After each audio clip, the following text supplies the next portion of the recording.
You know what it is. You know who it is. And we got a couple of things we got to deal with today. One, how do we stop Chico? Two, how do we get OKC going faster? And three, we got to get Shedeur Sanders to slow down. It is the morning run coming at you live right now.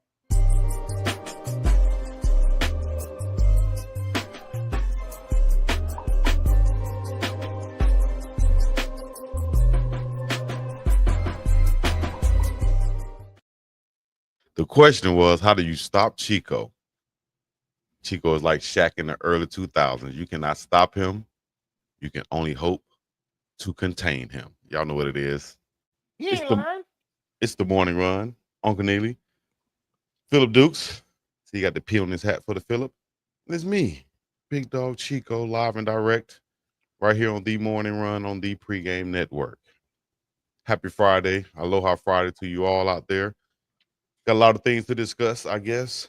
My Lakers being sold a record $10 billion, talking about Game 7 in the NBA Finals and a bunch of other things we're going to talk about right here. Y'all get in the chat, join the conversation, let us know what y'all want to talk about. We might get to it. Uncle Neely.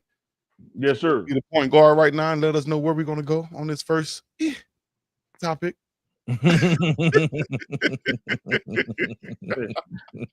I'm a shoot first point guard. I ain't passing to nobody.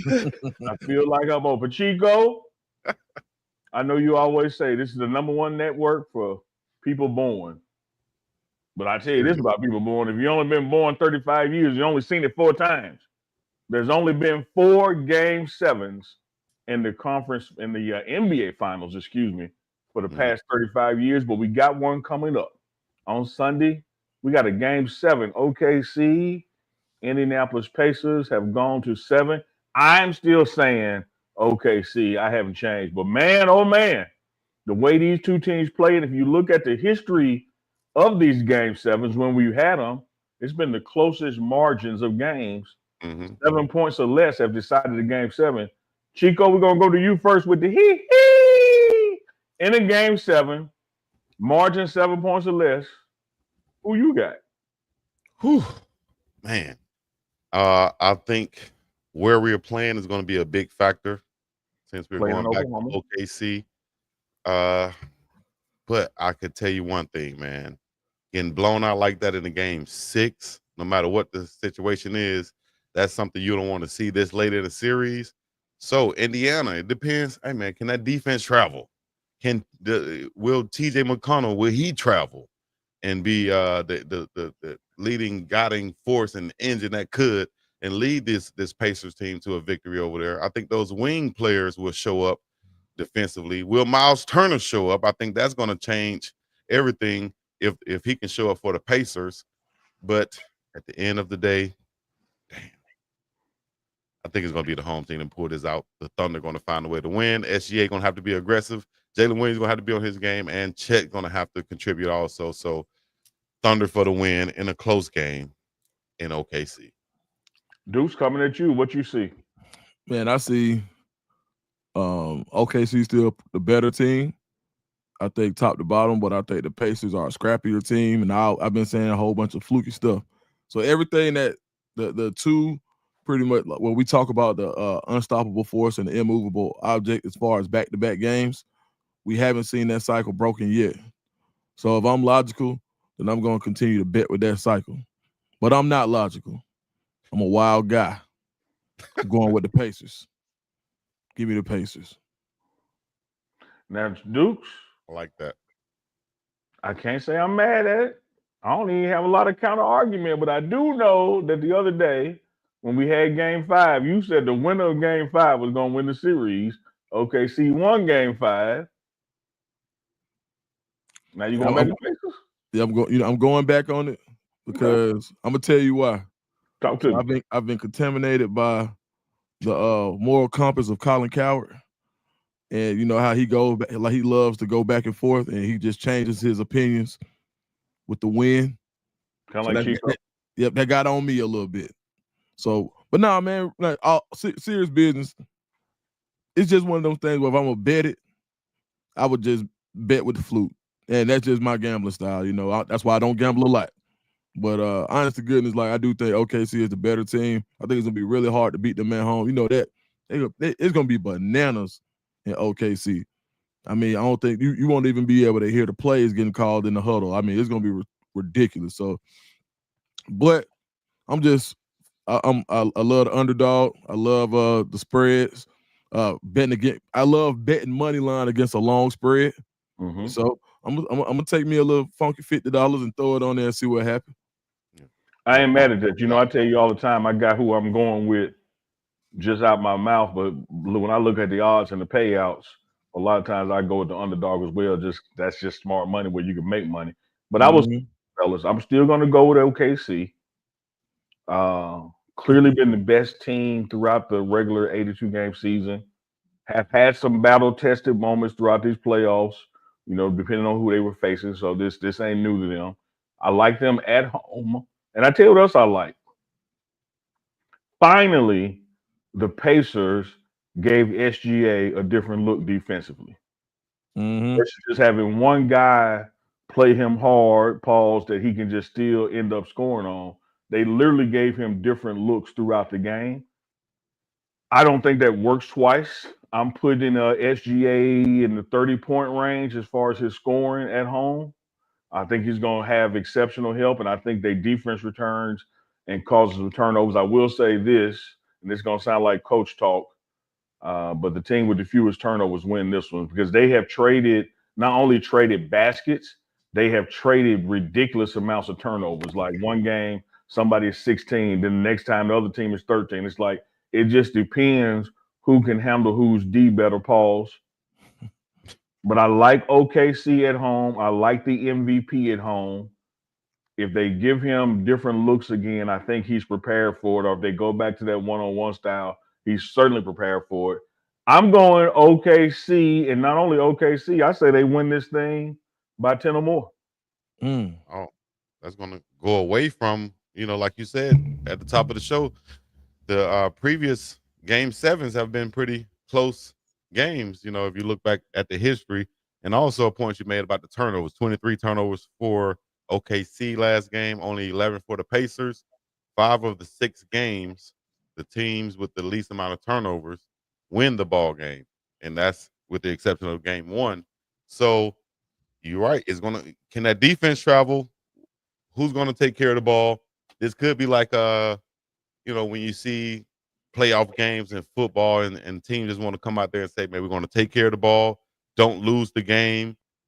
Quarterback situation. Don't throw interceptions. Let's just take care of the ball. Make sure that we're going to make them make the mistake. And, that could lead to a low scoring game, or that can lead to OKC feeding off the crowd. And, that defense stepping up. Pacers miss a few shots, and now OKC can build off of that.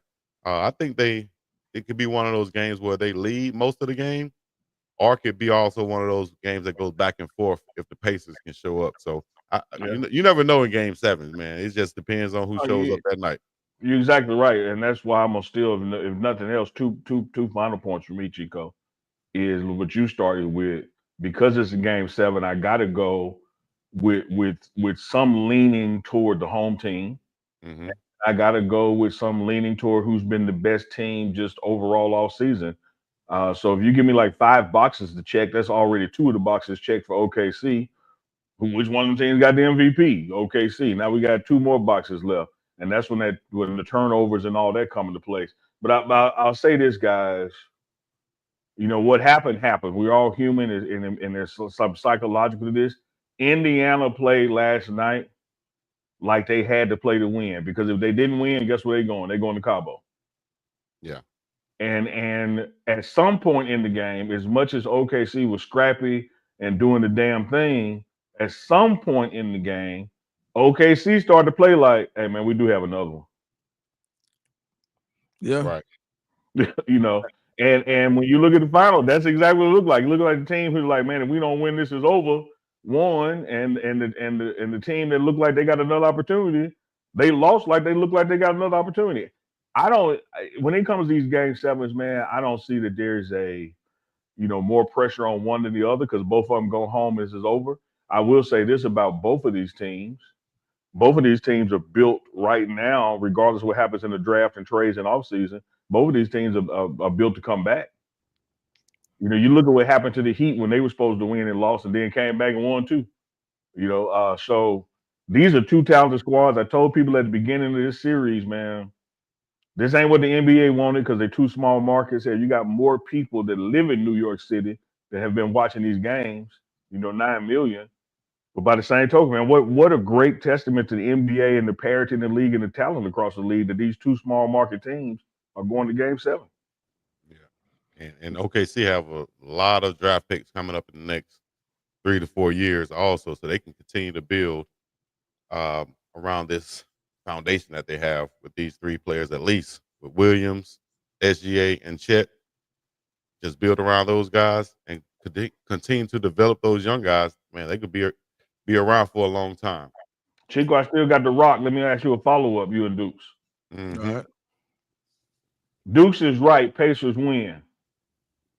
What's the biggest story? That Pacers won or OKC lost? Ooh. Pacers won. I would say Pacers won also.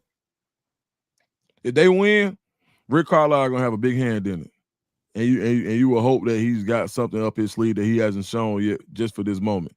So usually, good coaches and underdog coaches have something that they can pretty much, I guess, execute in these type of situations. Like I look back at the Auburn wins against Bama when they shouldn't have, like kick six and things of that nature, where Gus Malzahn had some up his sleeve at the end just for this one particular type when you're the underdog. So I think if they do win, it's going to be Rick Carlisle is going to have some type of scheme set up that they haven't seen yet that could possibly fluster SGA. What you think? Yeah, I think that experience is going to have to show against a younger, more inexperienced coach. Is going to have to show with Rick Carlisle if you want to win this championship. You're going to have to do it in a tough situation on the road versus a team who's been number one this whole season, but it's still a young team.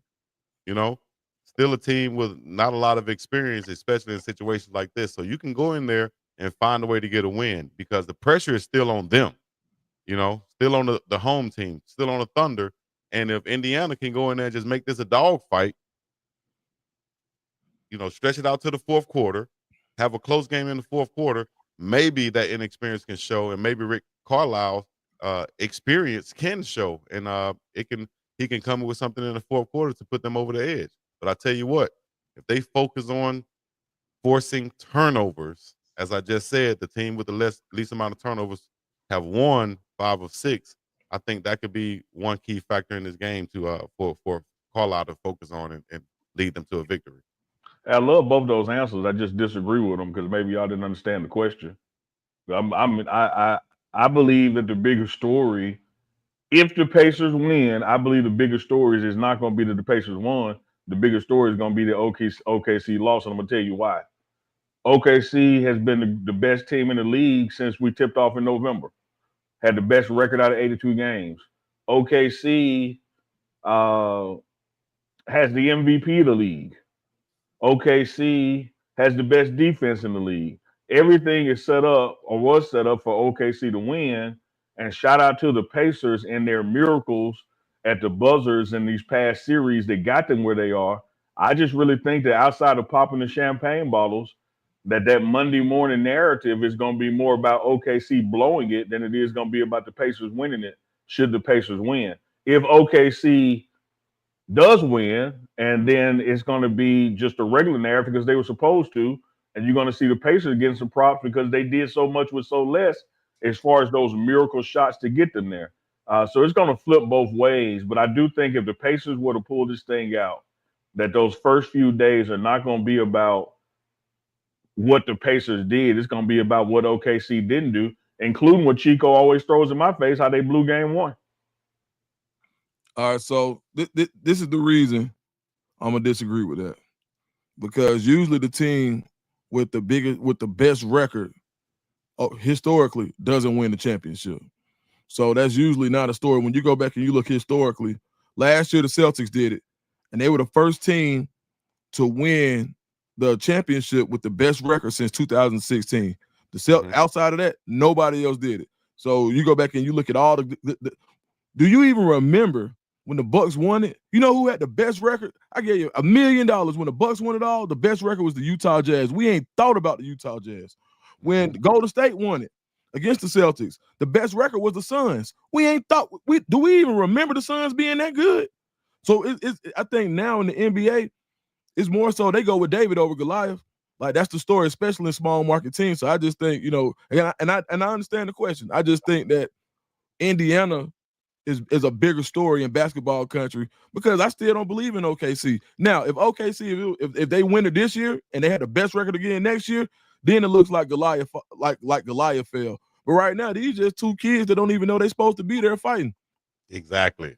And I understood the question also, and Duke just broke it down wonderfully right there. And I'll add this onto that fire, as Uncle would say, the log onto the fire. If SGA wins, he will be joining Hall of Fame company like Steph Curry, LeBron James, Tim Duncan, Big Shaq, who have won NBA championships in the year they have won the MVP. It doesn't happen all the time. The league loves these Cinderella stories. Teams who are not supposed to win the championship end up winning the championship. That's why it would be more of a story if Indiana wins. If the Thunder loses, we've seen this before. A top team losing in the finals. At the same time, the Thunder is still young. It's not the end of them. Like I said before, we'll see them later. So it won't be a huge story if they lose. Only thing is, we'll be looking for them to get back next year and actually complete the task and win. So I think the bigger story will be the team, just like when the Raptors won. It's more of a team thing, not really a huge superstar. I think it'll be a huge story if the Pacers win. And I'll follow that up with a question if Uncle have anything to come behind that. If you do, you can. But also, who would be the MVP of the series, no matter who wins? If the Thunder wins, who would be MVP? If the Pacers win, who y'all think will be MVP? Uncle? Oh, I was waiting on Dukes. My bad. If Pacers win, give me Halliburton with the false step forward. Then he got to step back again because it's gonna be Siakam. And then on OKC side, give me Sleepy with the Chico braids. What's his name? Williams. Yeah. No. Williams. Give me Williams. Give me Siakam for the Pacers, and then Williams for OKC. I'm gonna ride. I'm gonna jump in. I'm gonna ride with Uncle on that one. I like them too. Yeah, that's where I was going to. Siakam and Siakam and Williams. I mean, it could be a toss-up. SGA could get that too. But only reason I think it, and the reason I'm going with Williams, because I don't think they win this game without him. Yeah. And then the games they won, they don't win without him. Yeah. Yeah. Hey, I'm gonna tell you what though, man. I just looked at the spread. I think that 40 he dropped solidified him as Finals MVP if they win. Yeah. I tell you what though, I just looked at the spread coming off a double-digit win. The spread is 9 points. Don't nobody believe in the Pacers, man. Vegas said they ain't concerned. Man, look. So I'm gonna tell you now. This is my betting mind, and when I just need it, like if I got $20 and I need to make 18, this is my mind. Oh, absolutely. When you see a spread that big after when it should be close, and everybody says that anything in a game 7, and it says that the game should be close with two teams fighting with their lives with their playoff lives on the line, that spread should be closer. I think a lot of people gonna jump on that 9-point spread and say, "Oh, they ain't gonna beat them by 9. Ain't no way they gonna beat them by 9." And Vegas gonna rack up, and I'm gonna follow the money. This is one of those bets. If I'm giving anybody in the gambling advice, which I don't think we could do, but if you were to think about it and you wanted to do some research before you place the bet, go look where the money is and go opposite. I still said OKC by 10 plus. No, that's what I'm saying. Like that's what if you read into that, if you go look, everybody go put their money on because everybody think, oh, they ain't gonna win by 9. That's what Vegas wants you to think. That's why they made it so crazy. They made it at 9. They want you to bet Indiana. And then guess what? If the money don't start out going with Indiana, they gonna raise it to 10. Guaranteed. Watch what happens. And that's when people start making bets too. When that thing either raise or go down, more people start betting on that. Follow the money and watch the Sharks. Follow Wait. the money and watch the sharks. Watch the whales. Excuse me, the whales. Witty.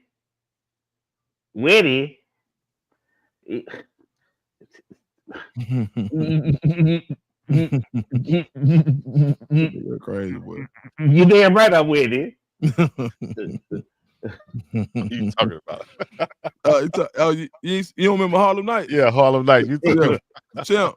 You gotta follow the money, baby. Hey, they put Hey. all the money on one side. Follow the money. Man, I'll tell you.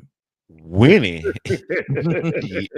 Hey, champ, I put it all on you.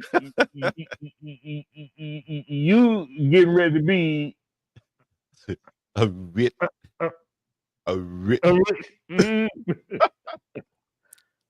That's wrong, man. We're imitating the character, guys. There's a character in the movie. That's all. Hey, man, I love it. I love the analysis. Love the breakdown. My brothers love when we have different takes and different opinions. Chico, as the point guard, I'm throwing this thing over to you.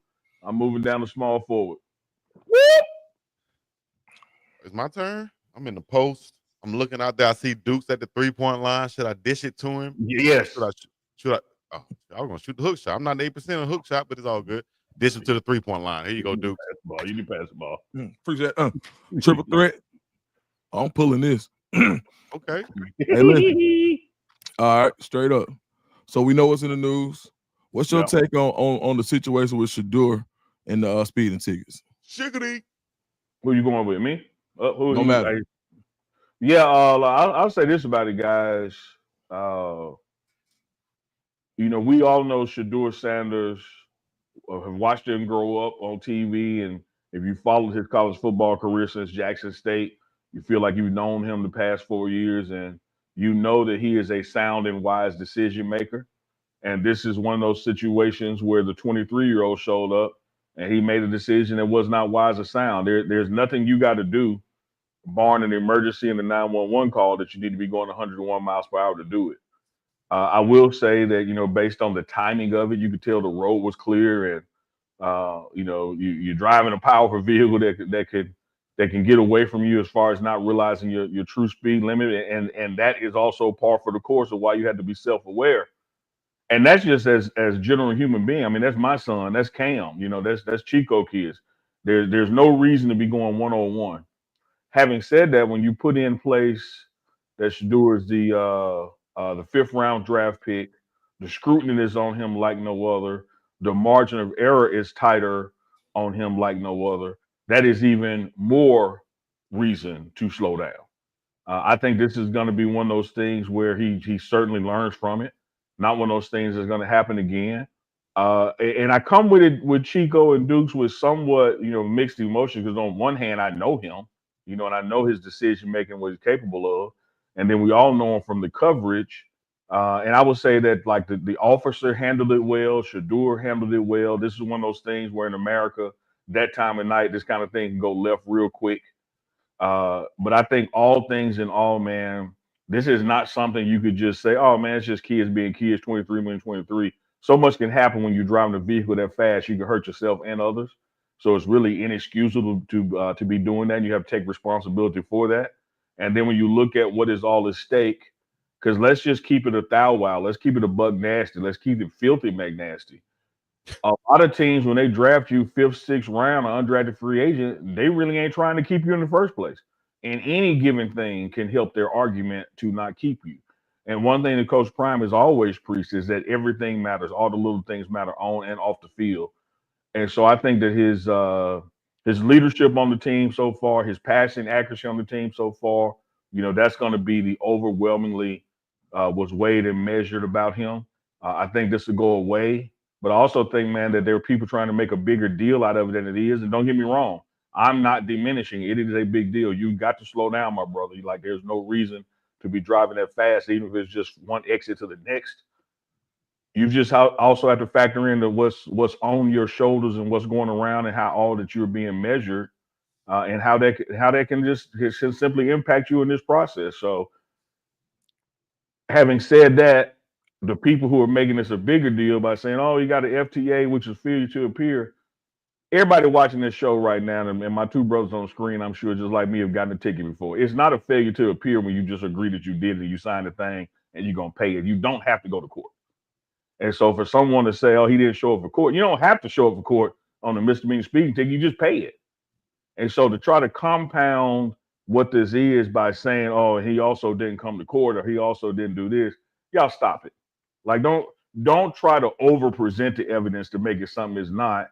You can just deal with what it is. This young brother, there's no reason to be going 101 miles per hour anywhere. But I will tell you this, Chico and Dukes.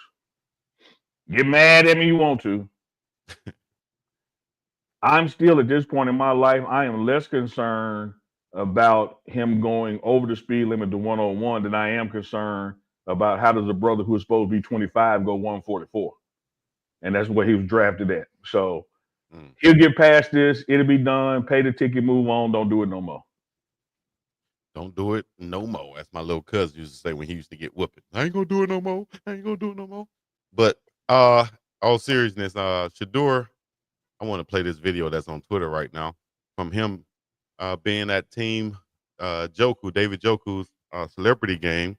And here's, I think, a response from Shedeur Sanders. Let me see if I can play this for you guys.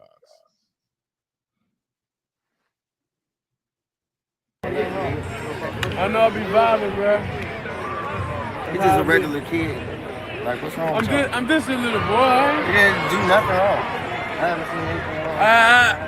He's talking about overall life. You know, I made some wrong choices personally, and I got owned up to him. I made some, not great choices. He said that because he's an accountable person. I learned from the real people. I learned. He don't be doing it.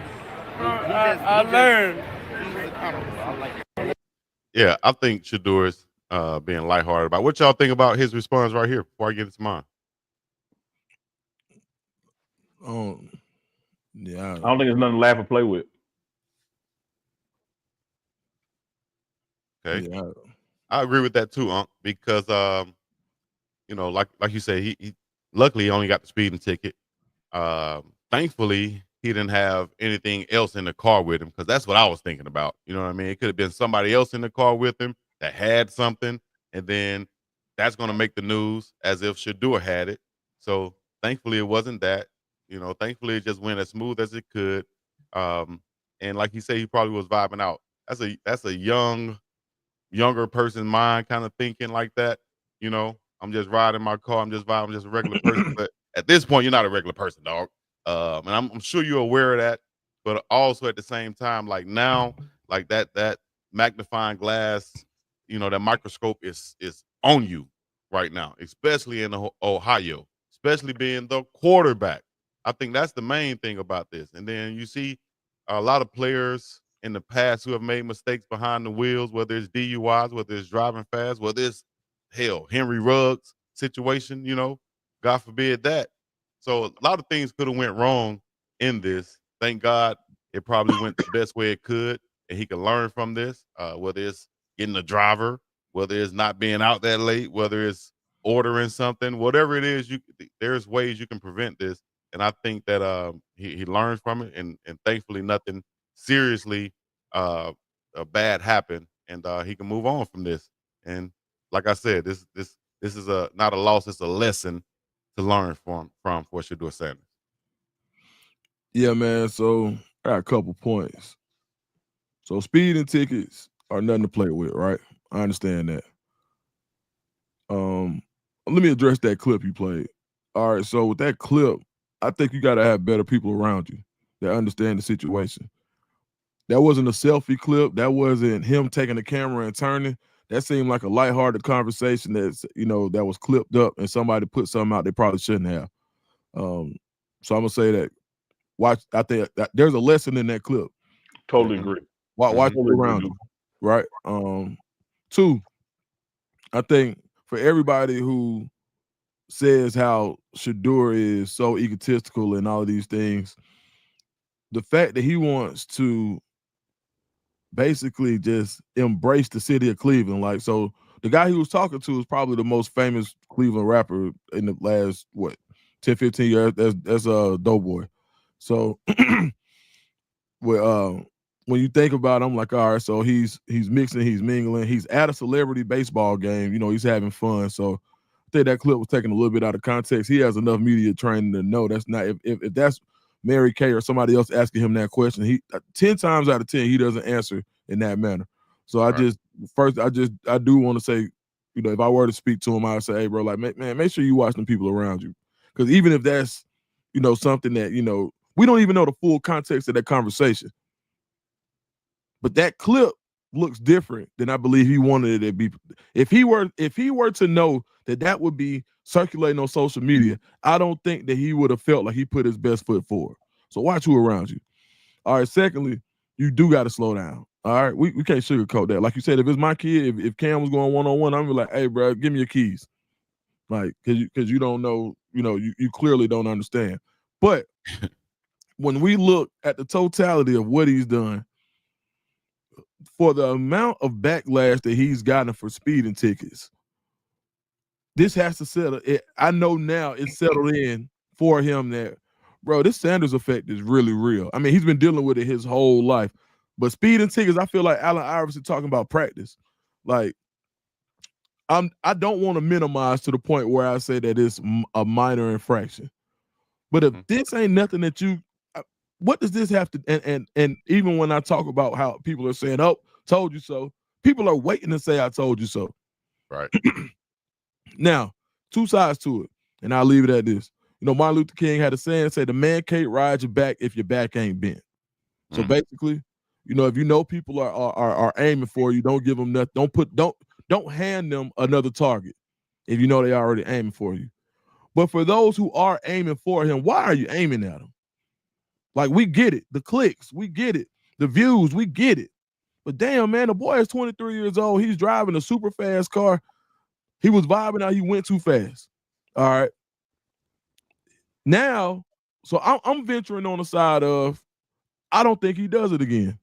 He does it again, then I'm going to eat all these words. And I'll be the first person to say I was wrong.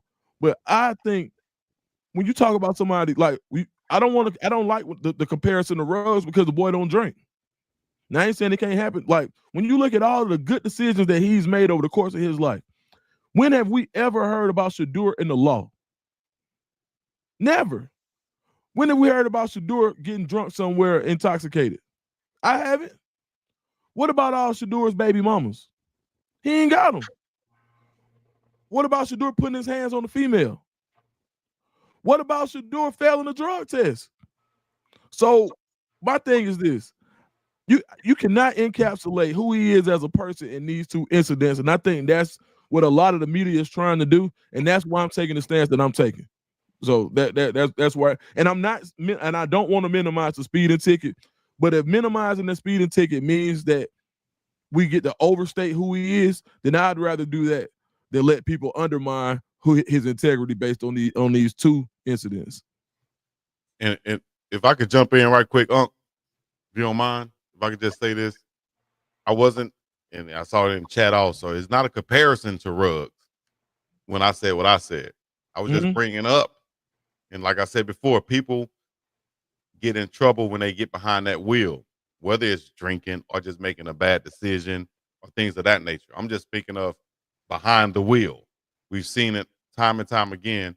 And I think athletes who are in position to have people drive for them, you know, get hired, Uber, whatever it is, I think it's happening too many times to athletes who have the ways and means and who should be smart enough to make the decision of, excuse me, if I'm going to get behind the wheel, I'm not going to be intoxicated, or I'm not going to be speeding, or I'm not going to be doing anything that's going to get me or bring any negative light to me. That's all I'm saying. And that's has happened across the leagues with athletes far too many times. Chico, I don't, please unball your fists. Because I'm not saying what you said. I'm saying what you don't have to explain. I don't think anybody in the world has to back up from comparing this to Ruggs' situation, because the commonality starts with this. It's a car and it's a bad decision. And so regardless of the outcome, or one was drinking and speeding and one was sober and speeding, it's a bad decision. And when you reach a certain level in your life, a certain level of responsibility, certain level of maturity, a certain level of ownership in your own actions, you have to make less and less bad decisions in your life. And this was a bad decision. It's one that I think he'll learn from. It's one that I think that he will not do again, whether that is not driving himself or not driving that time of life or simply just not speeding. I think everybody's overcomplicating this, over solutioning this, overreaching for this, because all you gotta do is slow down. Like if you're not going 1-on-1, we're not talking about this on the show. They're not talking about it on ESPN, and no one made you go 1-on-1 but you. And I think he's mature enough. The Shedeur I know, the Shedeur I've been around for 5 years. He's mature enough to like, oh damn, my bad. Like I've never seen him blame an interception on the offensive lineman. I've never seen him blame an interception on the receiver. And he's not gonna blame nobody for this. Mm-hmm. Like I did it. I can't do it. And to Duke's your point about that celebrity game and whoever's running that camera, you also have to be savvy enough in your media awareness that when cameras are around or not, I'm not going to let somebody else steer the conversation. Boom. Like, look how many, and I say this like sincerely, but I'm not like blasting Chico. Look how many times Chico asked me something I don't want to answer, I just don't answer it. Look at, I made an example. You can't make me talk. And so just because the guy, this rapper you described, Chico, is making light of something, don't mean I'm finna follow behind him and make light of it. I'm finna pivot and be like, nah, dog, like I can't do that. I can't do that. That is a big deal. Yeah. Like my bad. Won't happen again.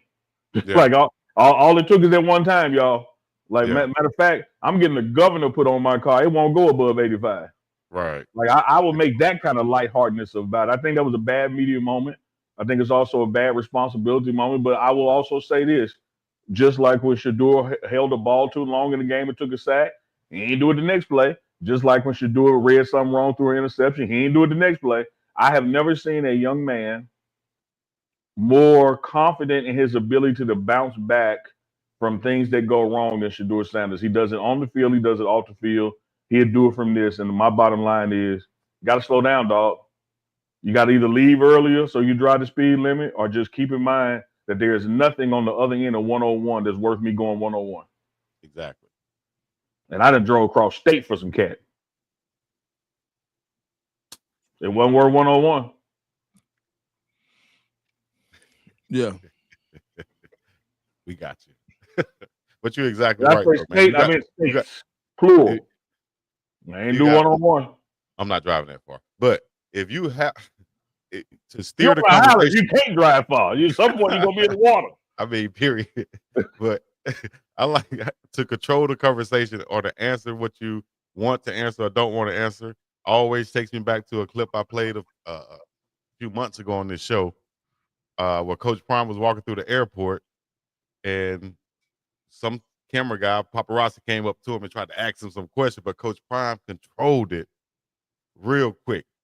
He said, "Hey man, God is good, man. Ain't God good?" And he said, "God is good," all the way to the van, to where I stiff armed every question you had, or however you trying to, steer this conversation. It's stiff armed right now, and I'm in the car and I'm gone by the time. But I will say this: that was Coach Prime.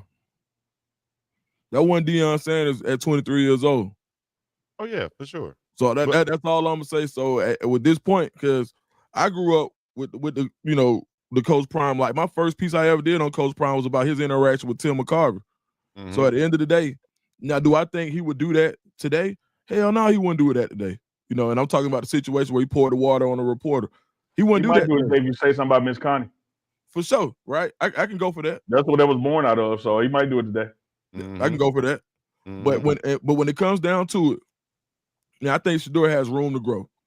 And I'm like, all right, I know I'm betting on, and I said this yesterday in the video I did. I said, man, I shouted out Uncle Neely. I said, man, the best indicator of future performance is past performance. This the most we ever heard about him. So it's one of those things where it's like, my son, straight A's all last year, man, he missed the assignment. I got on his head, and I thought about it. I was like, man, this boy ain't missed but one. Give him a shot. All right. Now, when it becomes repeated, or he gets in a fight, then I'm really just I'm really onto him. But I'm like, man, I think he's earned. I ain't gonna say now. Understand? I don't want to make light of this. I don't. But I don't want to act like he just ended his career like some people are acting like. I mean, you got media people that are saying that this disqualifies everything that he's done so far as a quarterback for the Cleveland Browns. That's crazy. Like Colin Cowherd literally got on here and said, I'm out on him. Yeah, I was championing him, and now I'm out on him. Multiple people. Dude's not to interrupt you, my brother. Just like you eloquently said before about the clickbait of Shedeur Sanders, Cowherd know what he's doing. Yeah, man, the man's smart. Cowherd just got us to talk about. Cowherd woke up this morning not believing that shit. He gonna go to bed tonight not believing that shit. But what can I say to get people talking? Yep. And this environment where people take those clips and the ones that are already out with their pitchforks for Shedeur on this witch hunt, they're gonna eat that up. And for somebody, damn a football, damn the Cleveland Browns, all of that. We're talking about protecting someone of our own, and this is what I'm doing because I can do this now as a member of me. I don't give a damn what they say to me. That is not right, and I'm gonna stand up for that. And the decisions that we've made to be independent allow us the ability to stand up for it. And when you get a voice, now my voice ain't saying that Shedeur shouldn't have got a ticket. They picking on him. No, bro, you can't drive 100 miles an hour. Period. But that also doesn't disqualify him for being probably he's the most talented quarterback in that locker room. Both things can be true at the same time, and they absolutely are. Amen. That's all I'm getting at. I think that's all we're getting at. Like, it just is what it is. This is not the end of the world, end of his NFL career. It's a mistake. It happened. We just can't do it. Like, we cannot drive 101. I don't care if we threw for 560 yards against the Bengals and it's post-game heading home. We can't drive 101. You can't drive 101. If y'all ask me, pick an incident for Shedeur Sanders to have to make him just, if he's not already open up, just to be even more open and aware of his situation there, I would probably say a speeding ticket.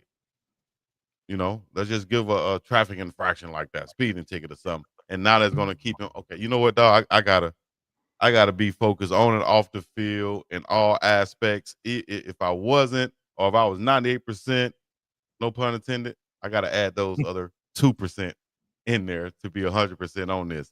So I think he's going to be open up and aware of this moving forward, and it's a small thing to a giant, as they say. Let me say something, Chico, because everything is small to a giant, and ain't nothing slicker than a can of oil. Let me tell y'all what y'all missed on how good of a guy this is, just how good of a human being this guy is. As y'all know, man, I work with a sports agency, and premier client I work with was Dak Prescott from his rookie year to about year 6. Text with him just 2 days ago. It's my guy. Shedeur Sanders had a good out of jail pass and didn't even use it. What's that? If you go back and watch the clip where the officer is talking to him on the body cam, the officer says, "Oh man, you should have showed me this before I wrote the ticket. I done wrote it, now it's in the system." He's such a good guy that he ain't even know to use his big joker. What was the big joker? Chico, when you are somebody in a city, normally people in that city, where it's the sheriff, the mayor, the police chief, whatever, will give you a little card and say, "Hey, if something happened, call me." I literally said it's a get out of jail pass. Mm-hmm. And when you go back and watch it, while y'all want to put up damn clips of horrible ass audio, when you go back and watch it, you will hear the police say, "Oh man, you should have showed me that before. I'd already wrote it." Like, it wouldn't even happen. But he's such like a regular humble dude in real life. He ain't even think about pulling it out his wallet and showing it. When a mofo like Dukes would have had the window down with the card out the window. It already been out. My license and this card.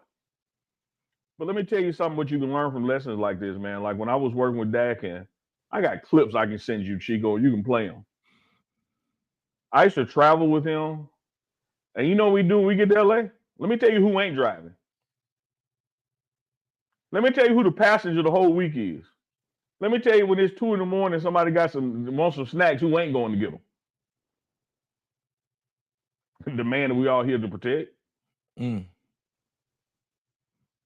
don't care if it's, and I'm not trying to make apples to concrete blocks. I don't care if it's Vic in the airport and his boys were with him and they should have had it. I don't care if somebody driving tonight, man. You got to get you a circle of people around you, man, that protect you from you and protect you from the world. And when you reach a certain level, it ain't hard, man. It ain't hard. I seen a couple of years ago, Oprah and Gail tried to go on a road trip. Oprah ain't know how to use a damn gas pump. Yeah, she ain't drove a car in 30 years. She definitely ain't pumped no gas in 30 years. Thank you. When she no, when somebody else I was in the presence of her, she had at least 3 or 4 people around her on the side of her and a couple walking in front of her. Pierce, this is the way Probably it is, open man. the car door in a minute. And that That's audio clip. That's just life. When you reach that level, with Shedeur is at that level, whether he's the starting quarterback today or not, he is at that level as it relates to the eyes of society and the world being on him. And you have to have buffers between you and that. And that means there's other people around you to do things that typically people would do for themselves. Like as much as a people person as Shedeur is, and as much as Shedeur loves the kids, Shedeur has already reached a prominent place in Ohio that he can't go to the grocery store by himself. Of course. In Ohio, in the world, Craig. I'm sure in the nation. And yeah, that clip, and like I said, I didn't even see the full clip of him being pulled over. So, I didn't watch that whole thing. I think I got to the point where he told him his name, and I thought to myself, I was like, damn. Because some cops, it can go a lot of ways, but some cops will hear that name and they're like, yeah, I got one. And they want to pull him over. Some cops hear that name and they say, okay, I want to make sure I'm lenient about this. And like you said, if you have a card, because a lot of celebrities will go into a new town, or coach will go into a new town, they'll meet with the police departments or the authorities. Like you said, they'll give you that card. Man, anything happen, present this, show this, and they'll have that on them. So, the audio clip, like you said, bad audio, whatever, we reacting to it. It's online. That's what it is. I didn't even listen to the whole clip of that. Oh, So that's clearly why you it's a did. real reaction. Yeah, clearly you did. I will say this. If we being real about it, we reacted to the footage. It's online. I didn't pull it out my booty. Pause. You should put it back in now. I will tell you this. Bro, of all the places you could have from. You heard that officer. That's why I said when I started off my response, shout out to both of them for handling that so well. Because like you could tell the officer, like, man, this is I want to help you, but it's 101. I can't. Like, if it was 90, 89, like but man, it's 101. Like we got to do something. And I think in this world, man, of interactions of young black males and police officers on the side of the road, forget football, forget contracts, forget damn public opinion. You can't ask for a better damn outcome than what you got than this one. Right. And that's echoing what I said earlier. If we had to pick something. I'm not echoing nothing you said. You ain't echoing what I said? No. You're not echoing what I said. No, I just made my own statement. I'm not echoing nothing nobody said. I made my own statement. Hey, Chico could have said he pulled it from the internet. He could have pulled it out of thin air. Hey, the boy Chico, man. Hey, man, y'all know what to do, man. If you just tuning in, y'all hit the like button, hit the subscribe button, hit that join button. This is the Morning Run live on the Pregame Network. We start at 11 a.m. Mountain Time because it's morning somewhere. Everybody out there who's celebrating their lunchtime right now on this Friday, getting ready to head to the weekend. Hey, baby, it's going to be an amazing weekend. Celebrating their lunch.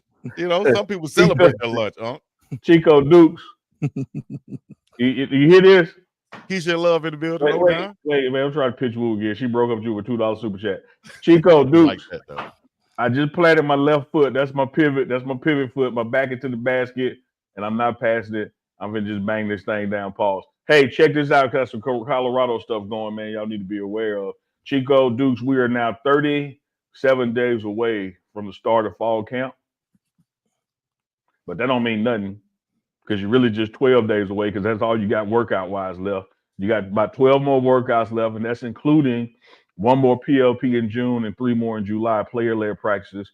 One of the things when you look at man's calendar, the common man's calendar, and you be thinking you have a lot of time and stuff, and then you lay that football calendar up, you're like, damn, we ain't got but 12 days. Mm-hmm. We ain't got but 12 days before it's on and popping. Big recruitment weekend this weekend in Colorado, the last one, because June 23rd, which is Sunday, through September 1st, is the dead period. There's no in-person contact on or off-campus visits. So this is your last weekend of in-person visits to get it done.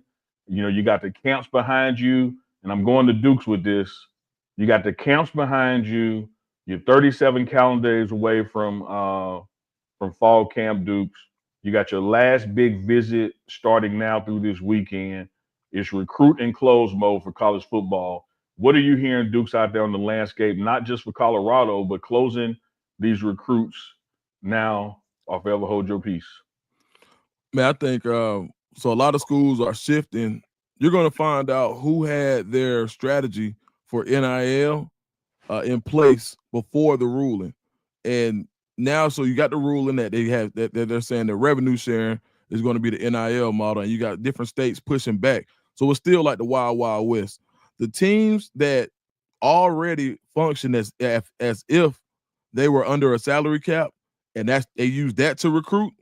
Those are the teams that are going to have more success and not have a lot of volatility in their recruiting classes because they didn't lead with these humongous numbers that they probably could have had with the collective of old when they changed the rule. Now you got some teams. Let's take like an Oregon, and I use them for example. I like to use them as an example.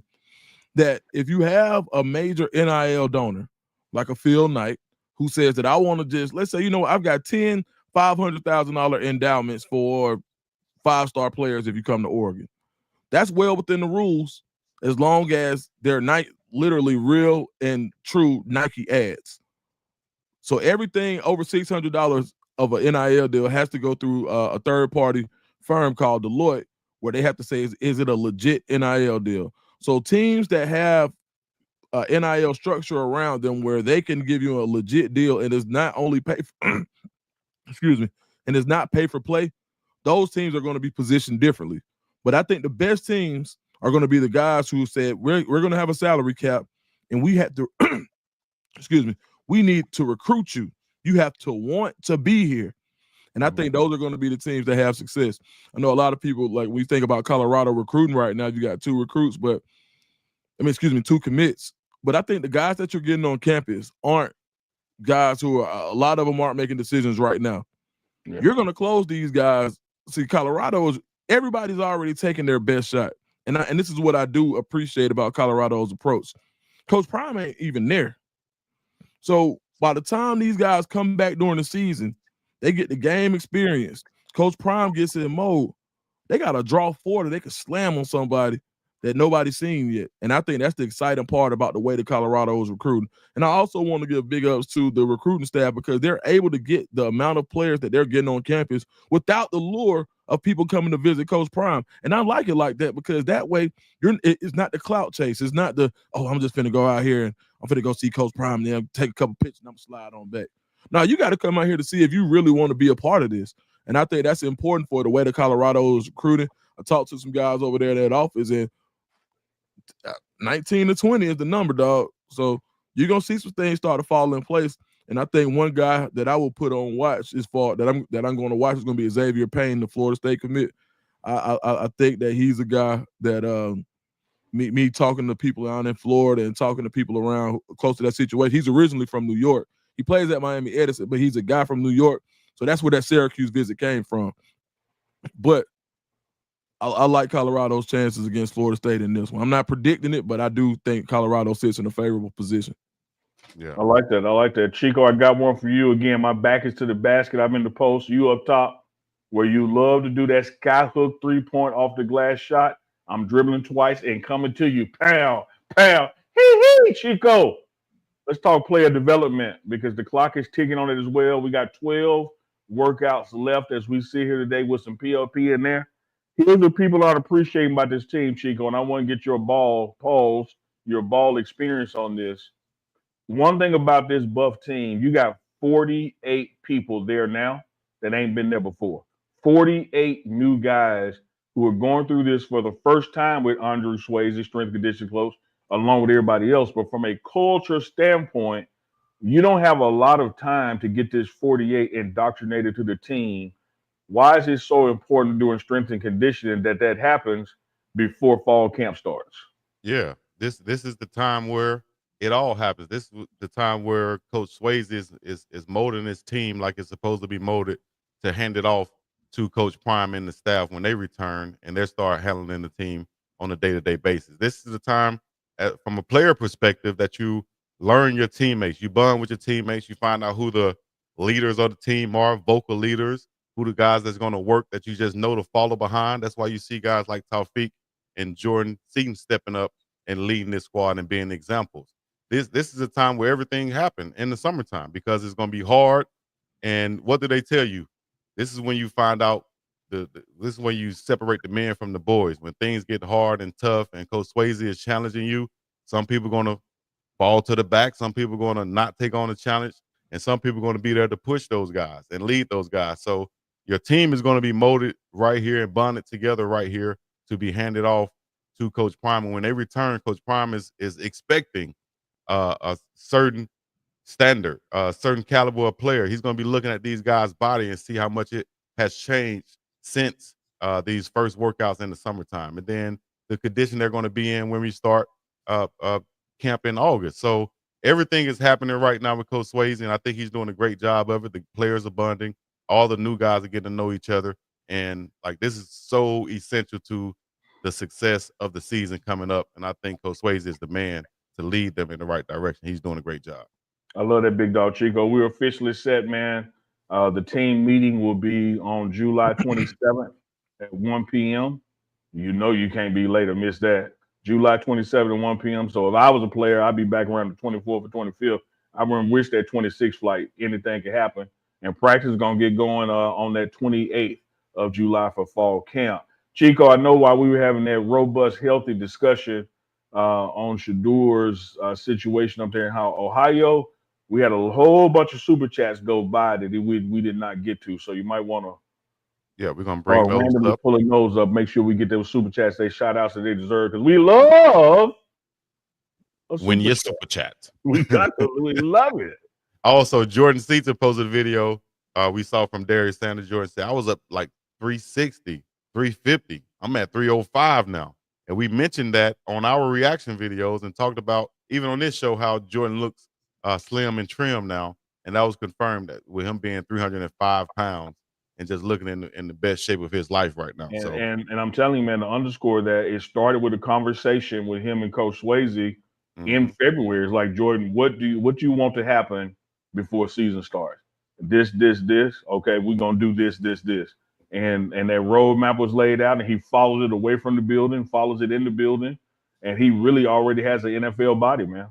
Absolutely, man. Boy, he looked like a young Laramie Tunsil. Y'all remember how Laramie Tunsil was built? Yeah. Laramie. Yeah.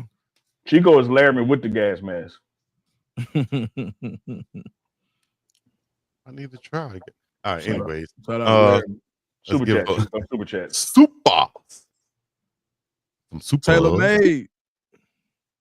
Big dog Chico and Deuce to Scoop 499 super chat. Appreciate that, Taylor May. Taylor May got the hair going flipped to the side. I see you, girl.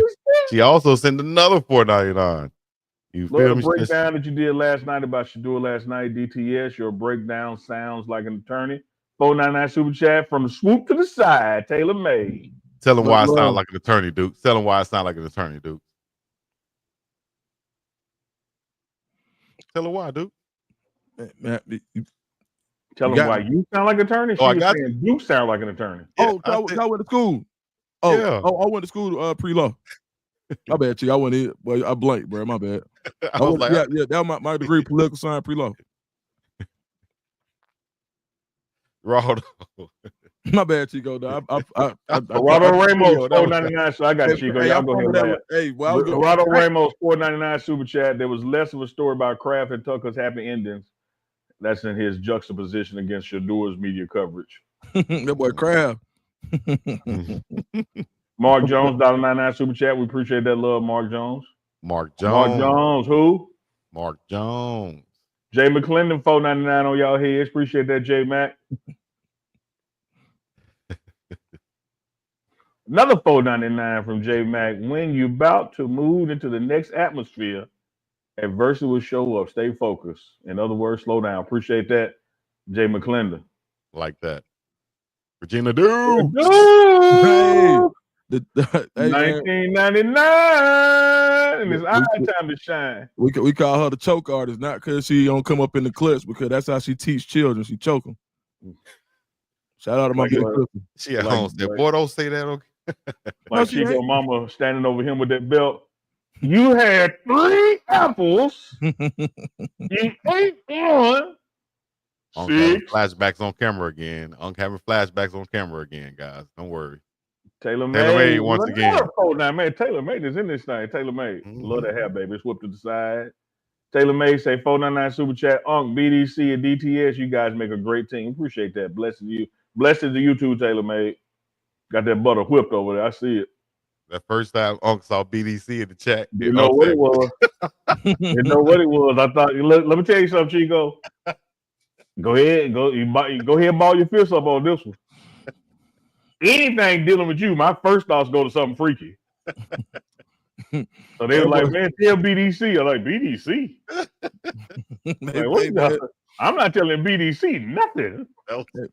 Hey, man, this boy is crazy, man. Chico texted me, man. That means Big Dog Chico. I was like, okay. I thought that was a porn category. Oh. We is not BDC it on here.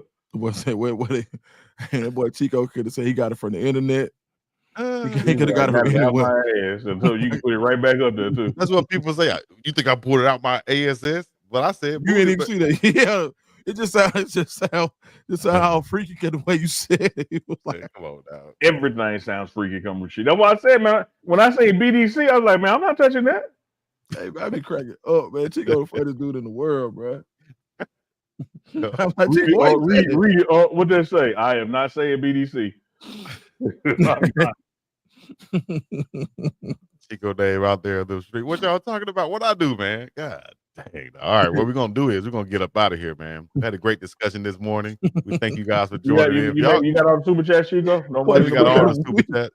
If y'all good. not somebody keep commenting on my hair, they just not seeing my hair, but it's all good. Hey, it's great to have Keisha and Love back in the building, man. Yeah. She dropped that $2 super chat and broke up with you, and she ain't been back. Now she back. But she back now, though. I told you they always come back. You did say that. You said they always come back for the BDC. You ain't lying.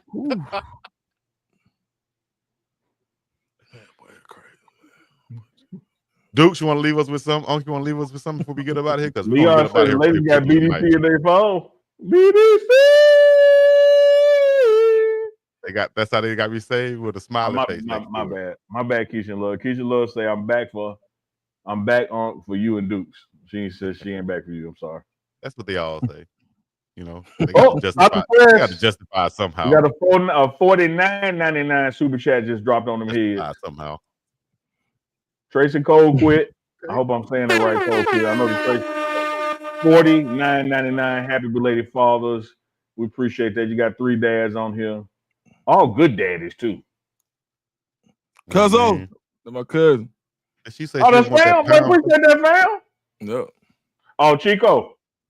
What? I talked to fam today. My cake is on the way. You ain't got no cake. Yeah, shout out to Aunt Tiny, man. Aunt Tiny. She called me from the post office. She sure did. Hey, I'm jealous. I said, did you make Chico one? She said, not yet. I said, don't worry about it. Mine tastes better when he don't get one. He said, don't worry about it. Like, true story. I tell you, boy. Deuce on the phone. Deuce, did I not say that? Yeah, he did. You think people have your back, boy? I ain't made him one yet. I'm gonna make Chico. He good. He said he would eat sweets. You know, he good. He won't send him an avocado. Nah, you gotta send me some collard greens. Ooh. Yeah, that's I ain't gonna block him with collard greens. You need some soul food in life. Oh, shout out to I forget what's the name of the farm, but I had some collard greens last week, some collard greens, cornbread, black eyed peas, Uncle Neely. It was the bomb. You understand me? Man, I can believe. Hey, y'all watch y'all know who Mr. Chime Time is on social media? Chime Time? Who do the food reviews? Never heard of him. Man, it's a dude, man. He will come and trash your restaurant. But one he said was good that was in Atlanta was a Red Rice Cafe, man. So I went and got a plate the other day, man. They hooked it up. So I want to give them a shout out. They did right. Red Rice Cafe in Atlanta, man, on Moreland Avenue. Is in a gas station. You're not gonna be expecting to go get the good soul food in the gas. It is. Go holler at them. Dukes and get a sponsorship. Dukes, go holler at them. Tell them we'll shout them out on the show. I was about to say that, man. Like on this platform, Atlanta, Dallas, and Houston are the biggest markets. So if you got a business in Atlanta, Dallas, or Houston, we'll drop it. I'll tell you what we'll do, Chico. Monday, we'll drop the top 10 markets. Because people might want to get on their fit in, man, on these food reviews or just anything like that. We're going to show love. Oh, man. And we'll show love if y'all contact us. You know what? But, yeah, if y'all show review. love and contact us with marketing situation in your hometown or your home area with a business, commissions for you too. So you can get some cheese and get some money and get some bread and help out Uncle Chico, the Morning Run, the Pregame Network. Hey, look. Be a part of the team. K Journey. Break bread together. I'm Mississippi. The best damn food come from a gas station. What you talking about, man? Boy, that crispy. I think it's got that crispy, crunchy chicken and went crazy. If you get a good one where they take pride in it, boy, stop. Man, my dad's best friend, man, Uncle Reggie, man, he was one of the first people I seen selling chicken. Reggie Sloan, God bless his soul, man. Shout out to his son Reggie. He a chef for the school system. But man, Mr. Reggie used to have them chicken tenders, man. This is in the early 90s. He was in the Chevron. Went crazy. For sure, man. Shout out to him, man, for being a pioneer. Hey, Chico, put Yael comment back on there because I got a question for Dukes. Dukes, we can all see you. Why you don't just go ahead and eat on camera? Why you be doing this? You be like right to the side. Chico, you already knew that. He'll go over here and bite and then come back. And come back chewing like he enjoyed it like hell. Like, bro, we see you chew, you might as well just eat right there. I ain't never thought about that. Just go. Hey, man. Duke's the favorite nephew. How Unc gonna let Duke slide when Duke's backpedaled on his finals pick? But if Chico would have done that, we would have had 5-minute discussion on how Chico backpedaled like Coach Brown. Now watch how he so eloquently explains this. I'm glad you brought to that. First, let me say this. Mia, you're exactly right. It's the Russell Westbrook meme on the bench where he's sneaking eating, even though everybody can still see him. Chico, let me tell you why I don't chop Duke's head off when he changes his picks. One, he rarely does it. Two, when he does do it, he does it with logic. He expounds and explains his answer so much so that hell they be making me about to change mine. When you change your pick, it's because Keisha and Love made a comment. That's a lie. It's because somebody said, "Hey Chico, I'm a Golden State fan," and the next thing I Chico mouth, I really like what Golden State is building up there. Like Chico, that's a lie. Dog, like your stuff be based on the wind blowing. Duke stuff be based in logic and research.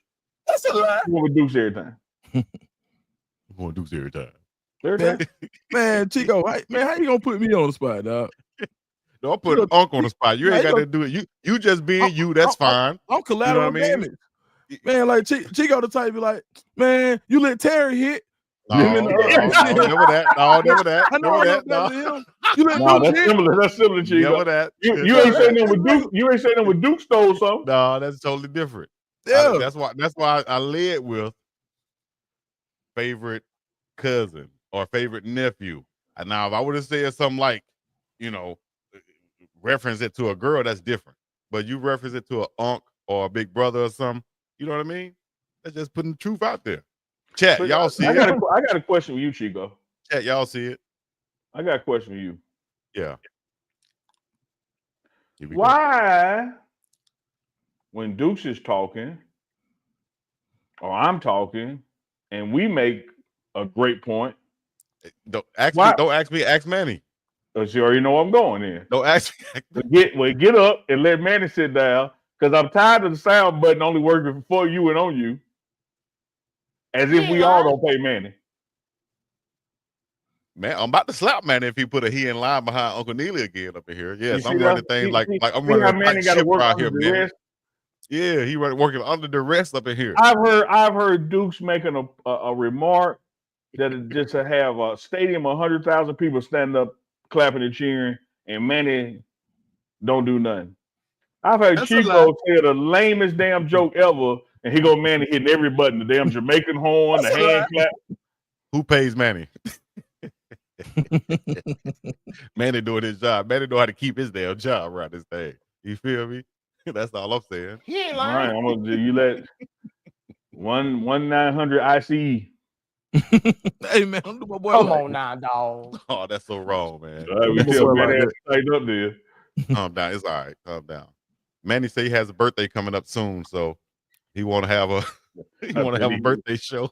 Hey You man, have to show your face, Manny, if you do Hey man, that. speaking of birthdays, I do want to say this, man. It's my mama. She would have been 74 years old today.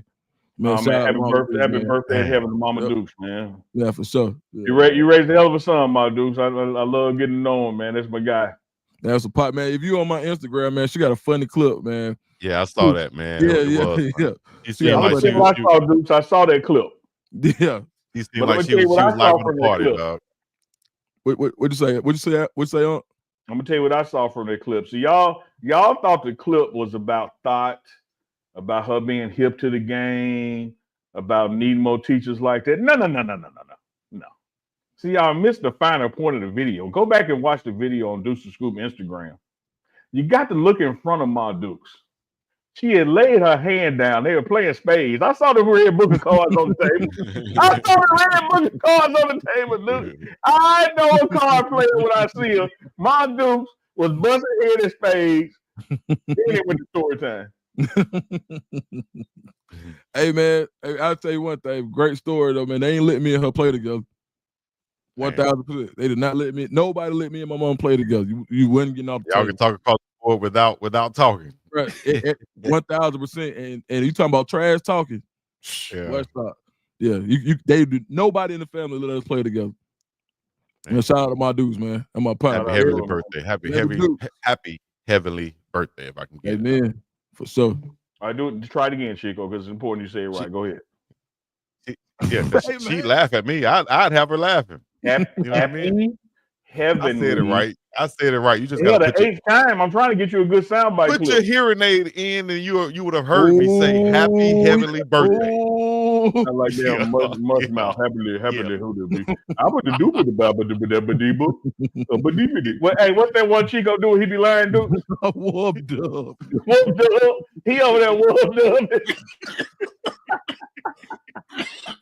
Dukes, take your inhaler.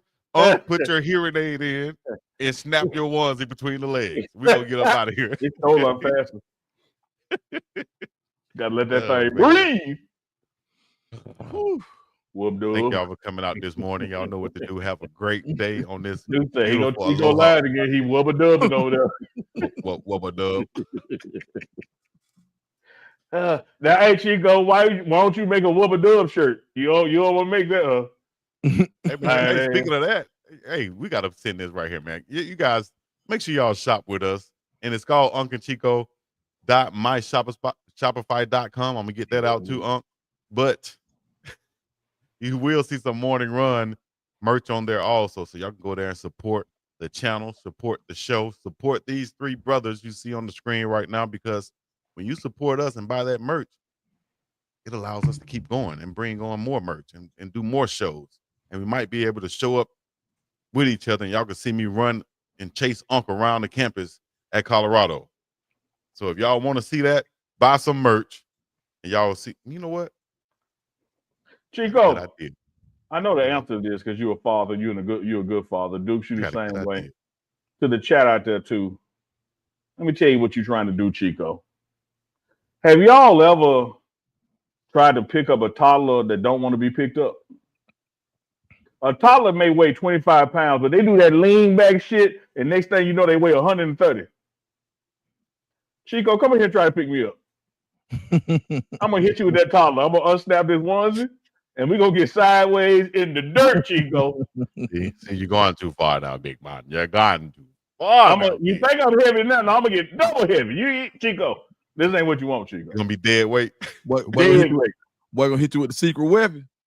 I ain't gonna try to grab them or pick them up. Yeah. I told you, I'm second in demand as far as King Kaggers in my family, so I can shoot the sweet Kag up on them, bam, or I can stick and move. You a what? You a King Kagger? King Kagger. Yes. What? King Kagger, baby. Call me Double K. KK up in this thing. Hey, this is Don Duncan. I'm put them arms and legs straight back and just like let them come on. Oh man, boy, hey, what's the? Hey, hold up, man. I'll be back, dog. What you talking about, man? Where we finna go, dog? Y'all make sure y'all get in the chat. Link is in the description. We appreciate y'all coming in. How is that kind of? Y'all don't know what a CAG is. There ain't nothing sweet about no CAG. Bubba dub. Bubba Hey, dub. man. Boy, hey man. Bubba dub. Bubba dub. Oh, Bubba dub. Bubba dub. Bubba dub. Bubba dub. Bubba dub. oh man. All right. You know what? You know another word for it, another term for it? It's called shoot them dogs up under. I'm gonna shoot them, or I'm gonna put them on skates. You know what I mean? Just keep in mind the ones is unsnapped. Was it? Woo. No, I told you about that fight. That fight doing the wrestling match, Chico.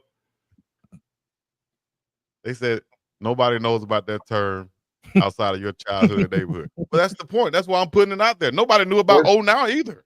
Andre Walker. Nobody knows that term outside of the corner in the living room that she is sitting by herself. I did sit in the Chico corner. and his imaginary friends came up with these words. All right. Matter of fact, I need to put him on camera. My cousin, who's the original Chief King Kagger, he's coming out.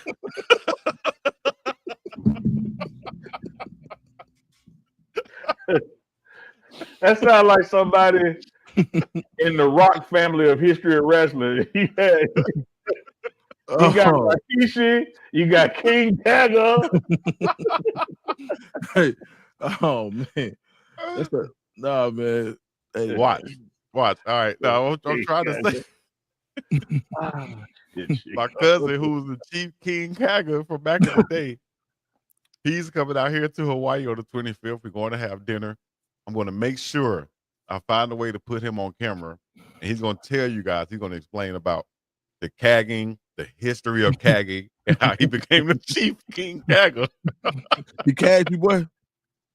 Next up on Monday Night Raw, we got Chief King Kagger versus Hot Chief Peter Maivia. Hey, boy. King Kagger for the win. He cagged you. Yeah. How much cagging did you do when you was young? That was our thing, dog. That was our thing. A lot of people wouldn't mess with us because they knew you could get Kagger was coming. Yeah. The cag, let me ask you this, Chico, because I know y'all and now it's over. Y'all get buck nasty down there in Selma, particularly on your street. When y'all got a man down with the Kagger, what y'all do to him next? I decided to beat him up. The cag is to get him on the ground. It's like on the ground, don't you? That's what you want him on the ground. Beat him up. Beat him up with what? What y'all beat him up with? Oh, a dildo made with real skin. I'll make sure we on Twitch or Kick live when the King Kagger shows up to Colorado. Man, don't say it no more, man. And Unc gonna be running. Don't say it no more, bro. To the other side of the campus.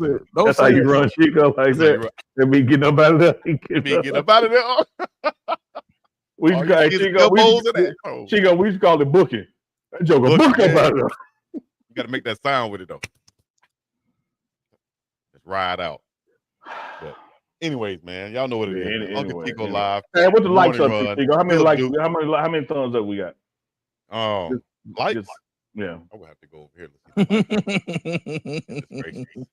Hey, y'all say you know Chico got to show his wrist action. Hey, man. Hey, that one other day in a group. Hold up, where is it? Put that up.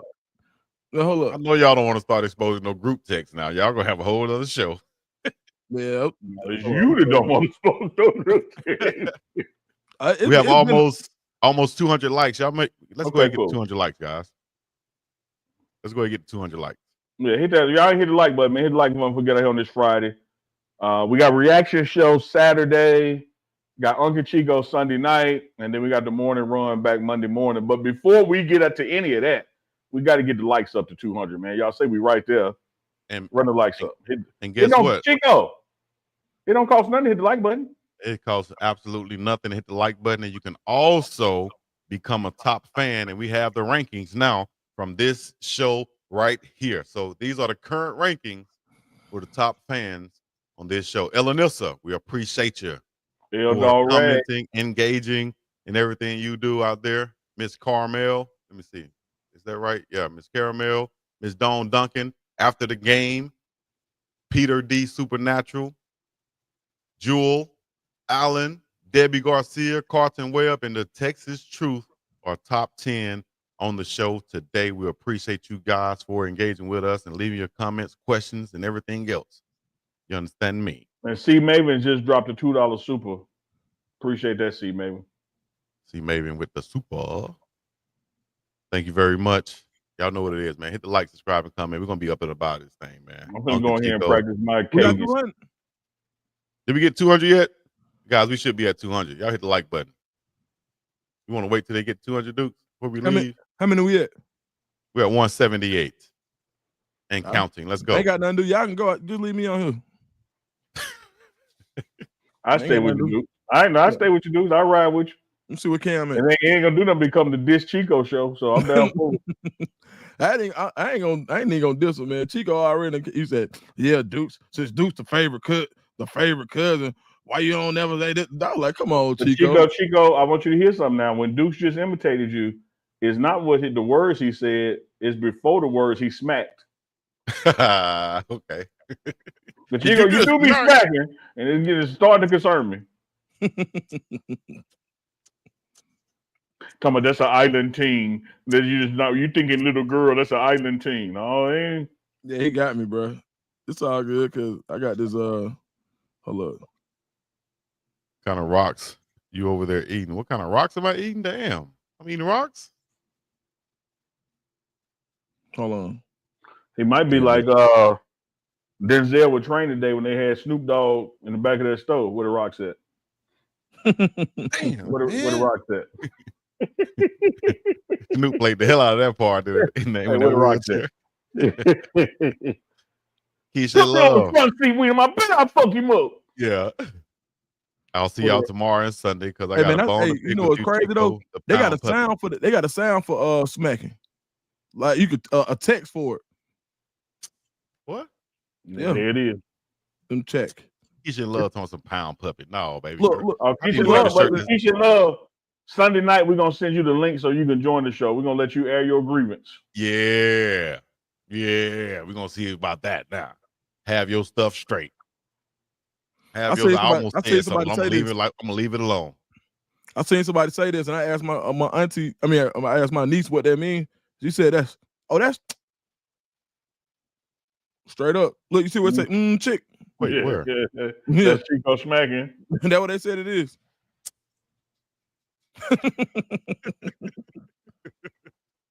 Brooklyn Driver. That's a fake Jamaican thing, Yeah, I know. I call them the fuck making, the fake Jamaican. Hey, we're gonna have nothing about no Jamaican. In the merch shop. Let Chico have it. What you looking for, Dukes? I hear it in the background. What you looking for? But them lax. Hey, we're gonna have apron the merch in the merch shop. I saw some aprons that we're gonna have. Hey boy, you sound like two. Let it play. Nah, that I cut it. Let it play. I saw some aprons that we're gonna have. The aprons that we're gonna have. What's wrong with that? Look at them hands. Look at them hands. I'm doing the apron. I'm doing like this, like an apron is on. But you zesty doing it. Damn, y'all looking at it as zesty. No, boy, you went. You gotta be zesty to see zesty. No, boy, you went 3 snaps in Z formation on that one, boy. I say zesty formation. You remember Living Color? Hey, Chico, listen. Damn, that's messed up. You remember Living Color? What's that? That's the show you playing, huh? People always think Hey man, hey, I can show the one. Hey, can I show the one with the dogs? With the dog? Yeah, you had sent a meme with some dogs, and I was like, Chico, why would you send that? Come on, man. Can I send that? And let's see if they side with you and me. It's a funny video. I'm saying, let's see if they side. I don't care what y'all show. Show it. I bet. I don't care. Ain't no shame in my game. What the lights up to y'all? We're gonna hold y'all hostage till the lights get to 200. Where we at now? It's gonna get freakier and freakier. Oh man, it's Freaky Friday. Freaky Friday. We at Hey, man. 191. Hey man, Duke Chico exposing Chico's intimate moments. No, it wasn't no intimate moment This with turned me. into an Air Chico session. Chico ain't scared, Miss Dawn Duncan said. 3 snaps in a circle, Unc. I know Chico smacked on here trying to get me straight. Gonna smack for man. Did your grown ass just smack? That was just what y'all call it, gaslighting or diversion go or ahead, deflection. Chico. That's what Unc be doing. Deflecting. You got to use them therapy words. I ain't mad at that. Therapy Chico. words. That's what I'm talking about, baby. This is Men's Mental Health Month. Right. What's up on the real? Hey man, I want to while we here, men, if you got some issues, well, go see somebody, talk to somebody, call somebody. Not just men, but women too, but especially men just during the month. Cause all BS aside, when I be telling Chico you want to talk, sometimes like that's on the air. We be joking about it, but it's been times where I be like, "Hey, bro, you want to talk about it?" And he can say the same thing to me.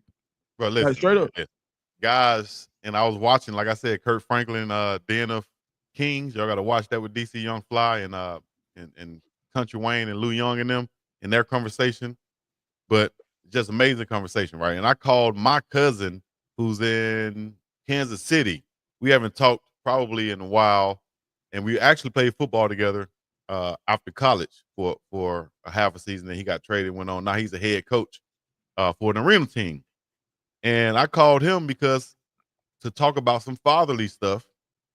And on that show, they were talking about how men don't call each other to talk about problems like that. And I felt proud of myself that I actually called my cousin to discuss this and talk about it. And to hear them say that, hey, man, a lot of men don't do that. A lot of men think that, man, why should I call him? He's going to be like, man, I got my own problems. So, they don't even call each other. They're making an excuse not to call each other. But I was just happy that I called my cousin. It helped me out. And I think more men should do that, man. Man, you know what we ought to do? You know how that good night challenge went viral? Mm-hmm. Man, we ought to do the you good challenge. Man, just call somebody you ain't talk to a minute and then, hey, you good? Yeah. And you might get a vent. Like I might call Uncle Neely, be like, man, you good? He's like, man, Chico, man, you know what? No, I'm not good, brother. No, I'm not good. You better call me from somebody else. My right foot in my left shoe and my left shoe on my right foot. I keep messing up, and then.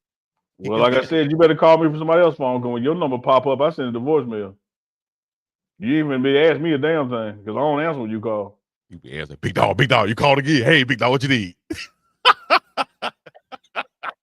First ring, over half a ring. Big dog. Hey, you got double G. Like, damn, after the game said he need a 5. You excited, oh? How you doing? I just called you about some paperwork. Call anytime, big dog. Call anytime. What number we on, Chico? We still at 191? No, it's time to go number. It's time to go eat some food now. Hey, but Dukes, I'm gonna tell you this, man. I was gonna tell you and Chico like in text message, but you kind of brought it up. They holding us hostage at 198. You know what I gave myself for my birthday yesterday? What? I made a YouTube channel specifically like what you're talking about. Wow. It's called Uncle Neely Presents Let Me Holler at You.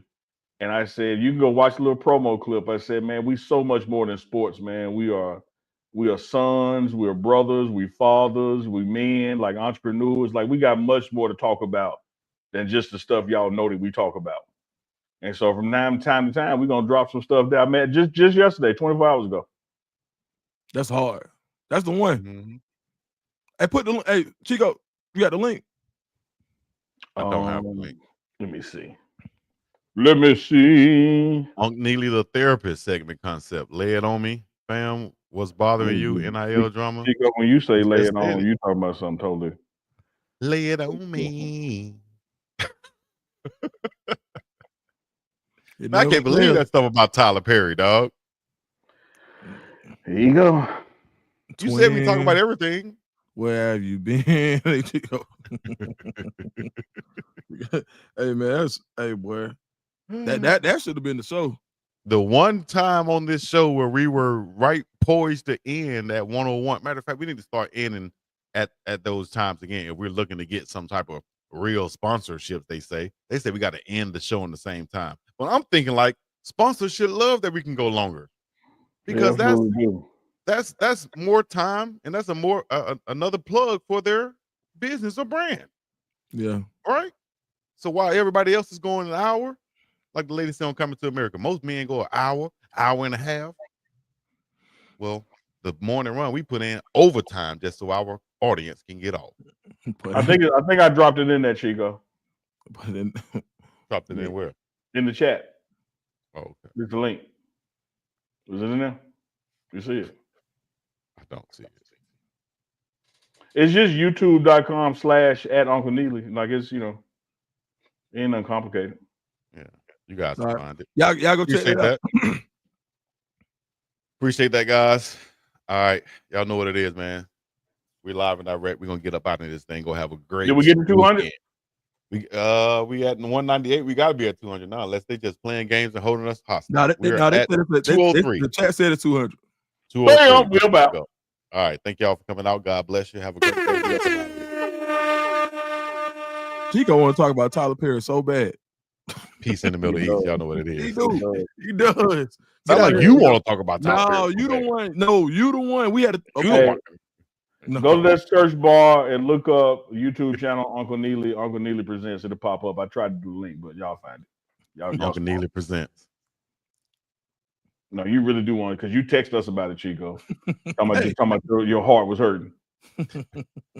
I'm at a loss for words, and my heart is hurt. Oh no, I was like, what happened, Chico? Somebody passed? No, man, I'm reading all the text messages. Chico, get off my phone. No, you answer the phone and say, "Big dog, you called again? Hey, big dog, how you doing? What you need?" All right, man. Let's go. The P on his hat is for Philip Duke.